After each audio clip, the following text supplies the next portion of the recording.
On another occasion, Martha was seated at the dining room table boasting to dinner guests that she and Lexi were about to spend a week together at a health spa. "It's not a health spa, it's a fat farm, Martha," Lexi interjected, calling her mother by her first name. No, Martha said. "We're going to a wonderful spa, and we're going to have massages." "Fat farm. It's a fat farm," Lexi reiterated to the other guests, who were visibly embarrassed by the crossfire. "She's 10 pounds overweight, and she looks fat," declared Lexi. "But she won't admit it." "Y'all, the gall." "You're not fat, dear," the diplomatic Andy said to Martha, who glared knives back at him.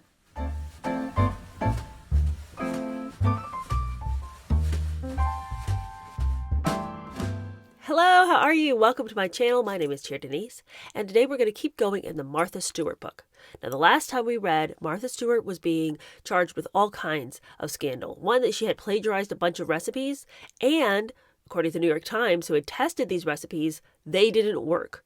So her beautiful book, which was beautiful, nobody said it wasn't, was just that, a beautiful lookbook. It was sort of a book for inspiration, sort of get you revved up about entertaining. But if you're going to use it as a blueprint for your next dinner party, well, the dinner party was going to be a failure. So sorry, please don't cook out of this cookbook.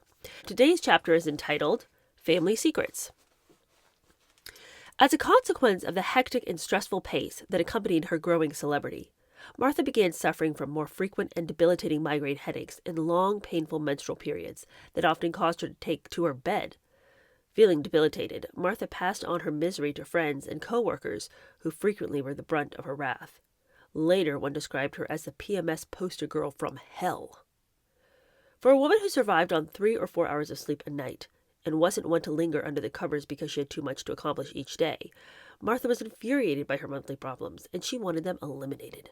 In early 1983, with another book deadline looming, with her catering business exploding, with growing demands for her presence at cooking seminars, with speaking engagements around the country, and with more and bigger plans for the future, Martha, at the age of 41, decided after consulting with her doctor to have a hysterectomy, which she was convinced would make her feel better. Dorian Parker heard about the planned surgery from Martha's mother while the two were gossiping at the catering kitchen at Turkey Hill. She said Martha had been having terrible headaches and excessive menstruation.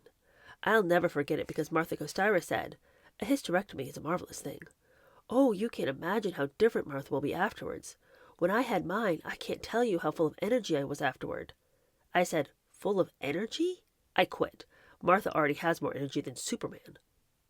Vicky Negrin, who had remained on talking terms with Martha despite the abuse to which she had been subjected, wasn't surprised that Martha had decided to submit to such major surgery at a relatively young age. "I always felt Martha had a terrible time with being a female, with her cycle," Negrin observed. "She'd complain a lot about headaches and pain. She thought the headaches had something to do with her period, so she said, 'I'm going to get rid of the whole thing.' The feeling she gave me was that she was happy to have a hysterectomy. She didn't mind. She wasn't scared. She just wanted to get it over with so she wouldn't have those awful periods anymore and could get on with her career. She certainly didn't want to have any more children." Martha told Claire McCulley, "My breeding days are over. I'm not going to have any more children. I'll let them take my plumbing." Martha told me that she had a very, very difficult pregnancy, and I was never sure whether that was true. But I don't think she liked being pregnant from what she told me. She certainly didn't like having menstrual periods. She felt it was an intrusion of nature, and so, when she had the operation, she felt she now had command over nature. I thought it was amazing the way she acted. I've had friends who have gone through that and felt like their foot was cut off. But Martha said, "Well, that's done. Turn the page." Looking back years later, Dorian Parker had a different view of why Martha had decided to have the operation. She just didn't want to be a woman anymore. She had many masculine characteristics. She was excessively aggressive about personal relationships with people. She felt, for instance, that people working for her would work better if they were competing with each other. So she would tell one person what so-and-so said about her. She set people against each other, and that's a masculine managerial characteristic. She did that with me. There were 2 other women working in the kitchen, and Martha would say to me, "You know what they say about you. Why don't you defend yourself?" I said, "I don't have to defend myself from anybody." But that was the kind of situation that Martha enjoyed, because she felt that they would work harder and better if we thought that we had to excel over the other person. So that made the atmosphere in her catering kitchen horrible. I do think it's interesting that somebody would say, "Oh, she just didn't like being a woman anymore." I don't think, though, that it was that deep. I think the person who said that she wanted to be master over nature is a lot more accurate. I don't think there was like some deep psychological Martha rejecting her feminism and being a woman. I think she didn't like her period, but I don't think she was like, I'm anti-woman. I think it was just more like, I'm anti these crazy headaches and these like long, horrible, painful periods. And I think that something trying to get her down made her angry. Not that her period was trying to get her down, but she had personified it in her mind as this thing that was trying to get in the way of her excellence and her success. So get rid of it. I think Martha was much like Andy said when he compared her to the fisherman's wife and that old Grimm's fairy tale, who wants the house changed over and over and over until finally she basically wants to be God. And I think that that's Martha. I think she just didn't like anything to get in her way or tell her she couldn't do something, and her period was definitely interfering with her success. Also, I don't actually think that it's a male characteristic to set two people against each other. I think that's actually quite a feminine characteristic, like a bitchy woman. I can't think of a situation that I've heard of where a man would come in and whisper one thing to one person and whisper something to the other person and like let them have at it. Is that a thing? I do know that men are obviously very competitive. We want to play stereotypes. Women are too. But I don't know how much I know about them using relationships against people. That seems like a very sort of dramatic, mean girl thing to do. But anyway, continuing on. According to Normie Collier, Martha had decided to have her uterus removed, but not her ovaries, so she wouldn't be thrown into an early menopause. Meanwhile, Martha's hysterectomy actually caused more dissension between the Stewarts because she had deliberately scheduled the surgery at a time when she knew Andy would be out of the country on publishing business. Upon his return, she continually embarrassed and harassed him in front of others by claiming he had left her in her hour of need. We were in the car with Martha and Andy, and she brought up the fact that he wasn't there for her when she had the operation, and he went berserk, revealed Janet Horowitz. Andy was driving, and I thought we were going to be killed because he drove off the road. He was beside himself. He wanted to be there for the operation, and she arranged it, manipulated it, and changed the dates so that he was out of town at the time, and that's when she went into the hospital. She kept bringing it up, and I thought Andy would go out of his mind with frustration. But the time he went off the road, that was a terrible, terrible experience. When she got out of Roosevelt Hospital, Martha also vehemently complained to members of her staff because none of them came to visit her. But no one went because no one felt close enough or intimate enough with her, Dorian Parker asserted. Actually, Martha did have guests during her week-long hospitalization. Instead of relaxing, she held interviews from her bed with applicants for the newly created post of executive director of Martha Stewart, Inc. We connected by phone, and she set a time for me to be interviewed in her hospital room, said Miranda Freeman, who got the job. She was in bed, and that's how I was interviewed. That was pretty trippy. Martha never stops for a moment. Observers of the Stewarts' marriage, Martha and Andy's 20th anniversary had come and gone shortly before Entertaining was published, had begun wagering in private on when it would end. Andy was miserably unhappy, and Martha was interested only in becoming more famous, more powerful, and more rich. During Christmas 1982, Andy fled to the wilds of Tierra del Fuego, off the southern tip of South America, to study the habits of a native animal, the guarco, leaving Martha to spend the holiday season with the sullen Lexi. Whoa, things really aren't good. If things are so bad that you skip on Christmas, you don't even remain there for your child, even though she's a nightmare too, and you go down to the southern tip of South America to go look at a guarco? I feel like I just couldn't read a worse description of the way things have been going, that would be your choice. Putting on a happy face for a visiting New York Times reporter, Martha said, "We're pouting because he's away. That's why we're having a party." The bash for 14 friends included a menu of beluga caviar. "It's Alexa's passion and my special Christmas splurge for her," and iced vodka. With her writing, catering, and lecturing career jumping, Martha had even less time for Andy or Lexi.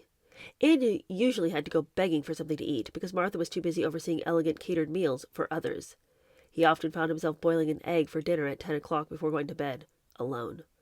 Because the catering business demanded so much of her time in the evenings, Martha often got home well after midnight.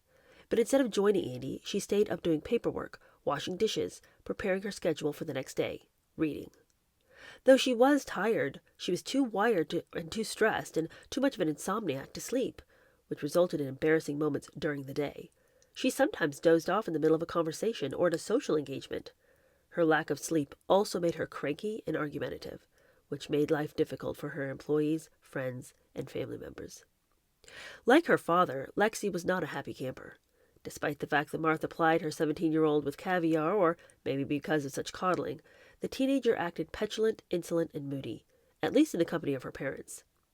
A close friend of the Stewarts recalled watching with astonishment over lunch one day as Andy spoke practically baby talk to Lexi.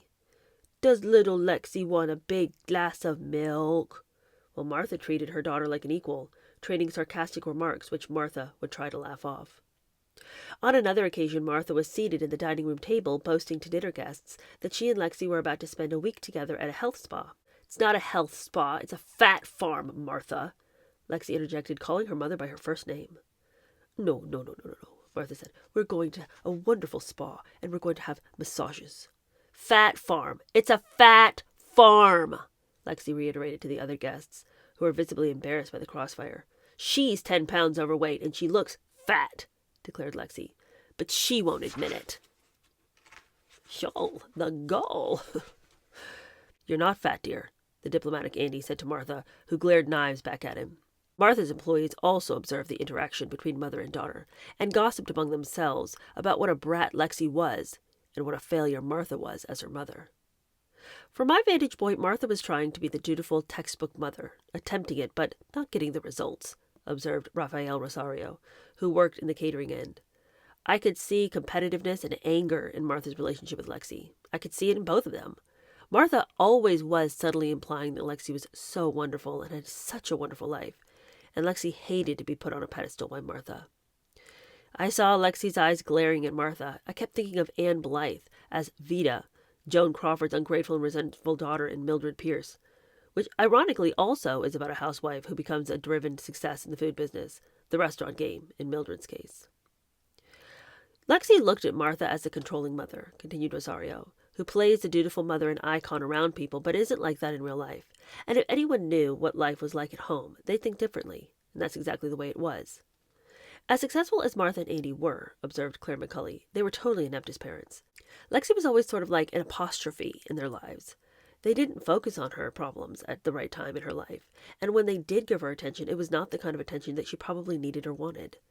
At Putney, Lexi was considered a loner, extremely shy, uncommunicative, and socially inept. Basically, as one high school pal recalled, Lexi didn't talk. But she excelled academically and was health conscious. She jogged and played field hockey. She wasn't considered cool, another classmate noted, mainly because she didn't smoke pot, which in those days was something that was socially important. In many ways, the classmates observed, Lexi was much like her mother.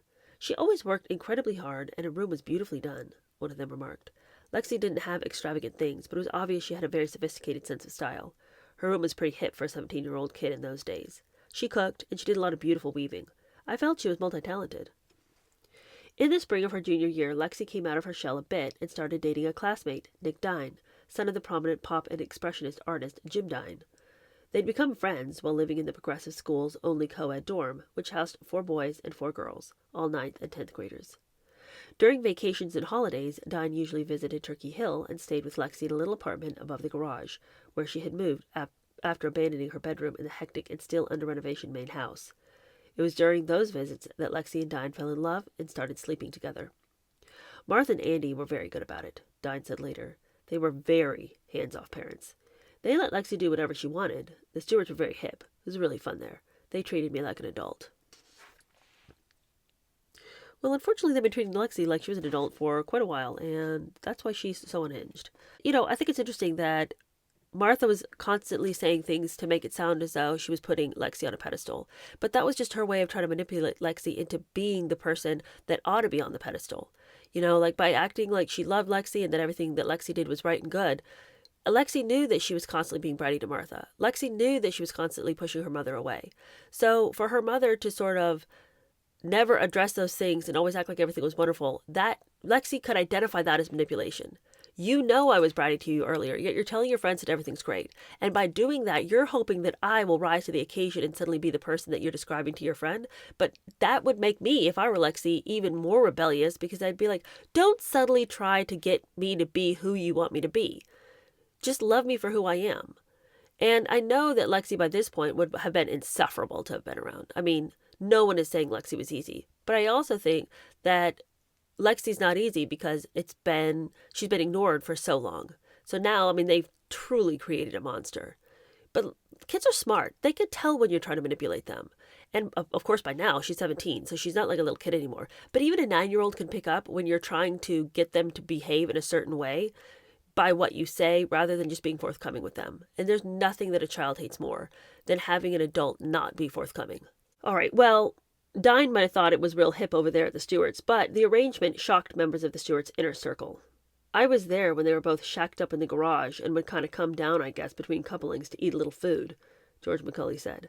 From what I knew, Martha and Andy never expressed any feelings of regret that Lexi was sexually active. Lexi and Dine both were children of super productive adults who basically ignored them, and they probably found a lot of mutual comfort in putting down their parents. Martha or Andy introduced me to them like this was perfectly normal, as what you do in Westport, Connecticut. None of my kids would do that, but to Martha and Andy, it was perfectly routine. Dorian Parker, who was aware of Lexi's sexual activity, said she did exactly what she pleased. When Martha allowed it, Lexi's grandmother, Martha Sr., was very upset about the fact that Lexi was as free as she was. It freaked her grandmother out. Lexi lived over the garage, and she had many boyfriends, and her grandmother didn't approve of that. Dine said that while he loved Lexi at the time, he found her to be a troubled person, which he attributed to her life growing up at Turkey Hill. Andy was the sweetest guy, and Martha was always wonderful to me, but they were both pretty crazy, and Lexi definitely had her quirks. Andy was a very weird, obtuse kind of guy who was super shy. Lexi's personality was much closer to his. She was very quiet, while Martha was so demonstrative. She was very flamboyant and loud, and she was always the one doing the talking. Lexi would cringe when her mother talked. I felt Martha's business at home affected Lexi. Martha was just incredibly focused on her work, and that was it. When I stayed at the house, I felt like I was part of this Martha Stewart Incorporated world. The most curious thing was that they were living this incredible sort of Uber life. Everything was so done. But at the same time, their house was uninhabitable. The kitchen was unbelievably beautiful, but the rest of the house was always being worked on, and it was a mess. Among Lexi's boyfriends after Dine was a handsome black basketball player from Columbia University, who also was accepted by Martha and Andy. They were pretty relaxed about enforcing old-fashioned moral restraints on Lexi, explained a family intimate. They didn't think that anything she was doing was immoral, but they did feel discomfort and concern over health issues and the possibility of pregnancy, and they didn't always like the guy. Martha did view many of Lexi's activities as a form of rebellion. When Lexi was dating the black guy, who was very nice and good-looking, there was some talk that she was tossing the race card in their faces. There also was a lingering concern that it would develop into a long-term relationship and end in marriage. Martha and Andy's only worry was about the problem Lexi would bring on herself by marrying someone of another race. Otherwise, they didn't think of it as a problem. When Lexi began her senior year at Putney, the same year that Entertaining was published, she began applying to colleges. Martha and Andy thought that George McCulley, who had earned his undergraduate degree at Brown University, might be of help in getting Lexi admitted there. I wrote her a 3-page single-spaced letter of recommendation, and I told the truth about Lexi. And she didn't get into Brown, McCulley acknowledged. I saw a lot of Lexi while she was growing up. I said basically that she was talented, intelligent, accomplished, and had survived super talented, super accomplished, super perfectionistic parents who were in many ways distracted from parenting by their professional lives, and that therefore she would be an interesting and valuable member of the university community. But I noted that they had to realize that Lexi was coming from an extremely attenuated atmosphere at home and was a complicated person. In June 1983, Lexi graduated from Putney and, according to Nick Dine, was among the top 5 in the class of 50. That summer, at Martha's behest and against Andy's better judgment, Lexi went to work in the photo department at Stewart, DeBory & Chang. She showed up at the office wearing sexy, revealing clothing which offended the straight-laced sensibilities of her father's elderly English secretary, who lectured the young woman about workplace apparel. Lexi was angered and offended and complained to Martha, who wrongly blamed Andy for putting his secretary up to it. Things went downhill from there, and the job was quickly aborted. Following her mother's footsteps, Lexi applied to and was admitted to Barnard, where the classes began in September 1983, just as Martha's second book was about to roll off the presses. Well, is anyone surprised by the way things are going for Lexi? Color me not shocked a whit. This next chapter is entitled A Marketable Commodity. After Entertaining, Clarkson Potter put out a book a year with Martha's name and face gracing the jackets. To publishing insiders, the first few books were known in the trade as quick and dirty, done fast and inexpensively. Nevertheless, they became bestsellers.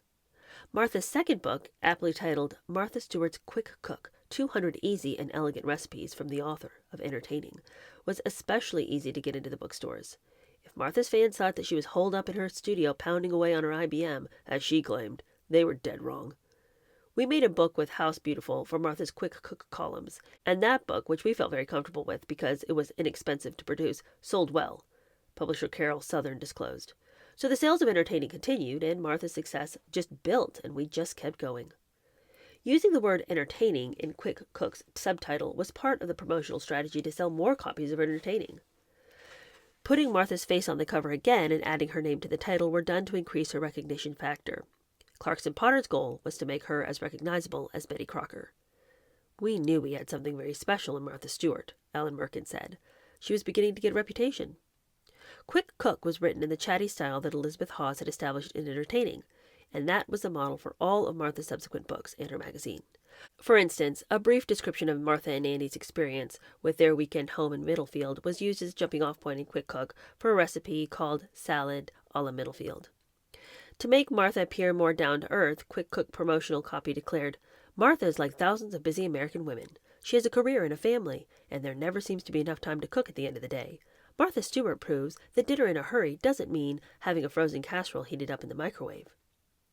To make it appear Martha had the wonderful marriage that she had been writing about, she dedicated the book in part to Andy, for tasting all the Quick Cook recipes. In 1984, Potter brought out her third book, Martha Stewart's Hors d'oeuvres, the creation and presentation of fabulous finger foods. Adding to the cover was a small box with the words, "A Martha Stewart Food and Entertaining Book." Her fourth book, Martha Stewart's Pies and Tarts, was published in 1985. By then, Entertaining was in its 14th printing, with a whopping 270,000 copies sold, a phenomenal success. To show she was the loving mother she portrayed herself to be in her books, Martha dedicated her latest tome to Lexi, who loves to make pies and tarts but never eats them. The book's jacket noted that Martha was at work on other books in her food and entertaining series as well as a book on weddings. Like the Cherry Ames books she had devoured in her youth, Martha now had her own scrumptious series, a goldmine for the author and her publisher.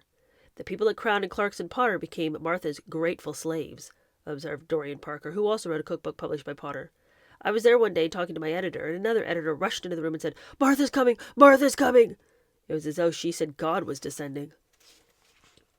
With the publication of Entertaining, Martha overnight became the country's premier expert on lifestyle. She had her books, her catering business, but she wanted more. When she learned that a prestigious consulting job was open at the New York Times, she let her publisher and her pal at the Times, Anatole Braillard, know that she was interested and told them to pass the word. Martha was no stranger to the Times, which had done a number of feature stories about her. So when news of her interest reached the right people, Martha was invited to 43rd Street by Carrie Donovan, the style editor of the New York Times Magazine. The job in question was consultant for a twice-yearly Sunday supplement called Home Entertaining. In the parlance of the Times, it was known as Part 2, one in a series of special magazines that included the popular fashion issues. The term consultant, however, was a misnomer. While it was a freelance position, the job called for the talents of an experienced reporter and editor who could develop story ideas, assign writers, photographers, and stylists, field-produce complex assignments, and be politically savvy enough to keep the Times Magazine editor Abe Rosenthal and the Times Magazine editor Ed Klein happy believers.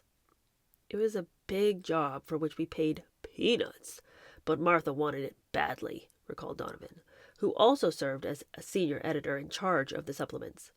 Martha came in to see me, and I was enchanted with her, so this very beautiful and very creative person came into our lives. But almost from the beginning, Martha put the Times on the back burner. Once she had gotten the job and her craving for instant gratification had been sated, she turned her attention to more pressing and lucrative projects, her books, and her catering company, among others. Martha was hard to find. She wasn't there when they needed her, and she'd come breezing in and try to get everything done in a day. And they were just having heart attacks trying to meet deadlines, asserted Brian Miller, who wrote a number of pieces for the supplement during Martha's 3-issue tenure. For some reason, they thought she was going to roll up her sleeves and sit down like all the other minions. No way, not Martha. So the work wasn't getting done. Martha brought in at least one trusted friend and writer, Liz Hawes on a freelance basis. Liz, what are you doing with Martha? Please have some self-respect. Martha basically used Time's money to try to make up for the little she paid Liz for her work on entertaining, a pal stated. And of course, Liz did top-notch work, so that made Martha look good to Carrie Donovan and Abe Rosenthal. Initially, Donovan thought that Martha produced, and what she produced was good. She seemed efficient. Her ideas were great. I can't say it was all sloppily handled. But Donovan acknowledged that difficulties began to arise. The copy person was always hanging by the straps, waiting for copy at the very last minute. We were closing copy on an edition, and one of the assistants came to me with a list of names of women and asked me if I knew who any of them were. I didn't, and she said that these women had called and said that Martha had promised that they would get credit for styling. I'd never heard of them, and I said it was too late to get their names in. How Martha resolved that was none of my business. And Martha wasn't liked by certain people at the Times. Marion Burroughs didn't like her. Marion and food writer Mimi Sheraton were always stewing around and saying that Martha's recipes didn't stand up. However, a piece by Burrough, A Taste of Summer, appeared in Martha's first issue, and Sheraton's Cool Green Taste for Warm Days ran in the second. Martha loved it, just loved it, a Timesman recalled. Here are members of the food mafia whom Martha despised and who despised Martha. And now, in essence, they were turning in home entertaining assignments to her. Martha was gloating. Privately, though, Martha was telling friends how much she resented the food people at the Times and how difficult they were making her life there. She felt that she had been blackballed by Marion Burroughs, and that Marion was after her, and that Marion and her friends were putting Martha down behind her back and complaining about her because she wasn't really a trained chef but a mere caterer, Claire McCauley said. That really got to Martha. She said she was having just terrible fights with the New York Times staff, and she found it very difficult to work with them. One cover story that Carrie Donovan desperately wanted for the magazine involved a dinner of the St. Andrew Society, dedicated to Scotland's patron saint. Donovan arranged for someone to lend the Times a grand home with an enormous paneled dining room so that 20 kilt members of the club could be photographed having an elegant dinner. That assignment, according to photographer Richard Jeffrey, who shot the dinner, was about to spell 30, the end in reporter jargon, for Martha's career at the Times. Martha was there overseeing the story, and we were busy shooting, and when we finished, she disappeared, Jeffrey recalled. Part of her job was to make sure that the house was left as we had found it, but Martha split, and there was no one left to clean up. So myself, my assistant, the freelance art director, and a girl who worked for Martha stayed until 3 or 4 in the morning cleaning the place. There was no excuse for her to leave like that, and she never gave anyone an explanation. Carrie found out about it. After discussions with Rosenthal and Klein, Donovan said that she was forced to let Martha go. I just thought she was going so crazy with all the things she had to do. I even had to track her down and call her in some places like Denver, where she was doing a book promotion or something. I said, Martha, it's too crazy. I think we can pull this off somehow a little easier with someone else. She was disappointed, but that was it. Martha never disclosed that she'd been sacked by the Times, but told everyone she had left because of her books and catering commitments. The Times people also remained mum. For Martha, though, her short stay at the paper of record was extremely beneficial. The job gave her enormous credibility in the publishing world, new and invaluable journalistic contacts, and a hot book idea. While on location for the Times in New Orleans, overseeing a feature on outdoor cooking of Paul Prudhomme, chef and owner of K. Paul's, a popular local restaurant, Martha decided that a book on the pleasures of outdoor entertaining would be a winner. Returning from Bayou Country, she excitedly pitched the idea to Andy, rather than to her own publisher, with whom she had an exclusive contract. Visions of a bestseller for Stewart, Tabori, and Chang danced in Andy's head. As an aggressive publisher, he'd watched enviously as Clarkson Potter and the Crown Publishing Group raked in big bucks from the sale of his wife's books, and he coveted a piece of her publishing action. But Crown's contract had Martha sealed up tighter than a tin of caviar. With nothing to lose, Andy approached Ellen Merkin and asked for permission to publish an outdoor entertaining book with Martha. Merkin said he'd allow input from Martha, but would not permit her to be identified as the author, nor would he allow the use of the word entertaining in the title. Andy was delighted. Elizabeth Sahachian, who wrote for Cuisine, was quickly contracted to write the manuscript in collaboration with Martha, an arrangement similar to the one that Martha had had with Elizabeth Hawes. We would sit in her kitchen or talk on the telephone, and she would tell me stories and anecdotes and supply the recipes, said Sahachian. The book and concept were her idea, but she told me that she couldn't actually do the book because of contractual problems. For Andy, the project ran into a roadblock when Richard Jeffrey, the photographer who had shot most of the pictures on assignment for the Times and owned the copyrights, demanded fair compensation for his work. Andy had hoped to get the pictures for little or no cost. Andy told me that Martha was getting half the royalties, Jeffrey said. I told him I wanted half, and he said, well, we're not going to do the book. I said, well, you can't because I own the film. If you don't want to give me half the royalties, I'm not going to let you use the film. That took care of that, and he agreed. He knew he didn't have a book without my photos. This Richard Jeffrey is the same person that she screwed up earlier by stealing his pictures. This is insanity. Now they want to use his pictures in this other book and, not pay him for it and just, get him for free. Do they not understand that photography is a job, it's a work, it's an art? What is this? Okay, meanwhile, several additional scenes had to be shot, including the cover photo. When we got to San Francisco for the shoot, Martha settled us into a very nice hotel, Jeffrey recalled. But the next day, she made us move to a cheaper hotel because she thought it was too much money for Andy to spend. Both of them are very funny about money. In 1985, Stewart, and Chang published Outdoor Pleasures, Picnics, Parties, and Portable Feasts by Elizabeth Sahachian. But the book had Martha Stewart's imprint all over it. Andy had put Martha's name on the cover as consultant, and the book opened with a signed introduction by her. There was even a photograph of the smokehouse at Turkey Hill, which was becoming a familiar location to readers of Martha's books. Outdoor Pleasures clearly was a Martha Stewart book, even without her face on the jacket, a publishing executive involved in the project later observed. Andy had stretched Martha's involvement for name recognition purposes as far as he could without pissing off Alan Merkin. But Merkin liked Outdoor Pleasures so much that he subsequently reprinted it at Abbottville Press, changing the title to Outdoor Entertaining to take advantage of the fact that Martha had done the introduction. Because Martha was making herself into such a marketable commodity, everyone seemed to want a piece of her, including the old-line British foodstuffs firm of Crabtree and Evelyn, whose executives believed that Martha's name on the cover of the company's first cookbook would mean a classy bestseller. But their decision to get involved with her turned out to be yet another very unpleasant, difficult, and complex situation, as a key participant in the book project described it years later. In 1985, Crabtree and Evelyn sponsored an exhibition of modern illustration at the Cooper Hewitt Museum in Manhattan. Martha's company had been contracted to cater the opening night's gala black and white themed party. As usual, Martha's team of cooks, stylists, and servers turned in a stellar performance. Elizabeth Kent, Crabtree and Evelyn's advertising and public relations director, and Peter Windett, the firm's designer, was awestruck by the presentation. It just took our breath away, Kent said. For more than a year, the Crabtree and Evelyn people had been discussing doing a cookbook that would highlight the company's reputation and style. During those meetings, Martha Stewart's name had constantly come up, and the consensus was that she, more than anyone in the food world, could produce the kind of exquisite book to which the company could give its imprimatur. The Crabtree people soon would learn Martha's secret. She did little, if any, of the actual work. On the evening of the black and white party, Kent found herself standing next to Martha and took advantage of the situation to broach the cookbook idea. Martha's ears pricked up instantly, and she indicated that she would be interested. In fact, she even suggested the perfect publisher for such a project. Kent, who knew Clarkson Potter published Martha, was surprised when Martha named Stewart, and Chang.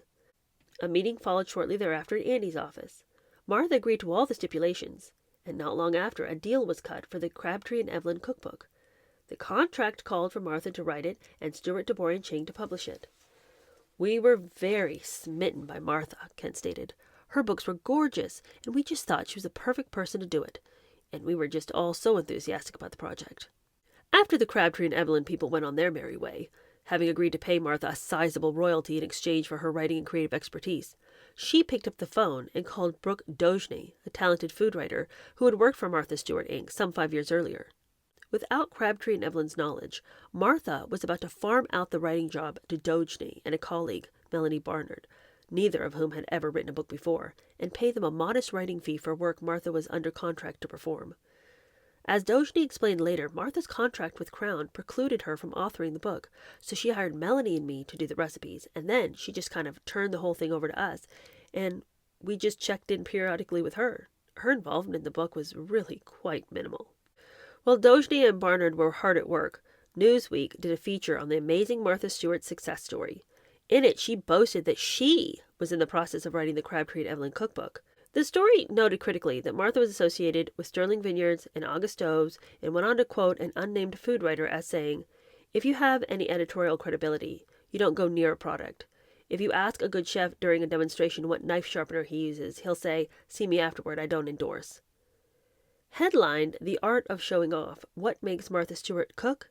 It isn't her appetite, it's her ambition. Reporter Laura Shapiro's article charged that Martha's quick domination over a crowded cookbook field had little to do with good eating, and that her elaborate recipes were conceived to impress an audience that wants to admire food. It's what one food writer calls competitive entertaining. Martha Stewart called the Newsweek story horrible. The Crabtree and Evelyn people, meanwhile, were in for quite a surprise when they got their hands on the first draft of Martha's manuscript. "It was incredible," Elizabeth Kent stated, still annoyed years later. Right at the top of the page, it said, "From the kitchen of Brooke Dogeney and Melanie Barnard." After reading it, we immediately had a meeting with Martha and Andy to say, "Look, we think this is all too complicated, and nobody's ever going to cook these recipes. And if they do, they're never going to cook them again." We realized that if Martha had seen the manuscript, it had been only briefly, because she didn't know what was in the book. She just looked at us blankly. The one thing that Martha never dreamed we would do was go off and try all the recipes. All of a sudden, we were hearing that they were taking forever to shop for and cook. I spent a long time with the book and thought that it would be a dinosaur before it was even published. One recipe required you to cook several pounds of tortellini and put it in a bowl, so you had wet tortellini when you were done. And then you were supposed to fill them with egg salad. Well, you can imagine what happened. The guests picked up one of these wet, clammy tortellinis and took a bite, and the egg salad shot out the other end. Back at Crabtree and Evelyn's American headquarters in Woodstock, Connecticut, the company's owner, Cyrus Harvey, was having a conniption, furious that Martha had pulled a fast one. I called Andy and I said, "I want Martha's name taken off the book. We're going to do it ourselves." I tried to get out of the contract. I offered Andy Stewart money to let us out of the contract, and he said, "No, it's going to be our book of the year." We finally wound up doing the book ourselves, and it was a sensation. Stewart, Tabori, and Chang hardly lifted a finger. We did all the marketing. The whole book ended up being Crabtree and Evelyn's work. It was totally ours. Martha Stewart's name was purposely left off, but she got a substantial royalty and continues to get one because the book still sells. After all the problems had been resolved, the cookbook was published in 1989 and eventually sold more than 100,000 copies. The last thing in the world we anticipated when we got into this project was that we would have trouble with Martha Stewart, declared Elizabeth Kent. At that point, we were thrilled to have a contract with her. Later, we felt it was very unprofessional of her to undertake a project and not really care about the outcome. And it's really amoral that she would accept royalties on a book that she virtually had nothing to do with. Well, quite frankly, more of the same. Not that I'm not here for it, because I am, but I am astounded that Martha Stewart could be so shoddy in her professional life and yet maintain such a positive public image. It's shocking to me that more of these stories didn't come out, that more people weren't aware of the way that she conducted herself. But, I mean, when something looks pretty, we don't want to believe that it's rotten on the inside. We just don't. We like that it's pretty. We want it to be nice. We want it to be all that it is. It gives us hope to think that it's possible to live the way she is. Like, she was the original influencer. And we know that all these influencers who are taking all these endorsement deals and have, like, seemingly these great lives, that most of the time that is not the case. In fact, I would go so far as to say 99.9% of the time it's not the case, because those people are human too. And of course they have all their problems. You know, it's not always pretty, but we want to believe that it is, because we think that somehow, some way, there's a way for us. If we could just organize our time enough, if we could just figure out how to get up early enough and how, maybe just with one more cup of coffee, I could somehow manage to get whatever it is they're doing, whatever productivity they have in their lives that creates that. Maybe I could do it too. And maybe you don't want a life that looks exactly like theirs, but you want some element of it. So you don't want to believe that this person is a rotten nightmare behind the scenes. And I think I think people's desire to believe in Martha Stewart really helped her to maintain this credible image when the reality of Martha Stewart was so well known behind the scenes. I think people wanted to believe that it was as beautiful as it looked. Sometimes we just are our own worst enemies, because the lie that you tell yourself is the lie that is hardest to disbelieve. You wouldn't lie to yourself, but sometimes we just don't want to believe that it's what is pretty isn't actually really that pretty. And actually, it's not something that you need to worry about attaining. All right, thank you guys so much for hanging out with me. I'll see you guys tomorrow. Tomorrow's a pop culture episode, and you guys, there's so much to talk about right now. I hardly know where to start. As soon as I had published my Friday news roundup, there was like 7 different stories that came out that I was like, I can't wait till Friday to talk about this. So I don't know what I'm going to do tomorrow because we've got 2 Meghan Markle podcasts. But then there's like all kinds of other stuff, like Virginia Dufresne, having committed suicide. What? And then, Trump shows up at the funeral not wearing the right thing. We got Katy Perry dancing like a complete maniac. I just feel like there's just so many things I'd like to weigh in on. So I'm still weighing what I'm going to do tomorrow. But tomorrow's pop culture. So if you're into that, Wednesday's your day. All right, I'll see you soon. Bye.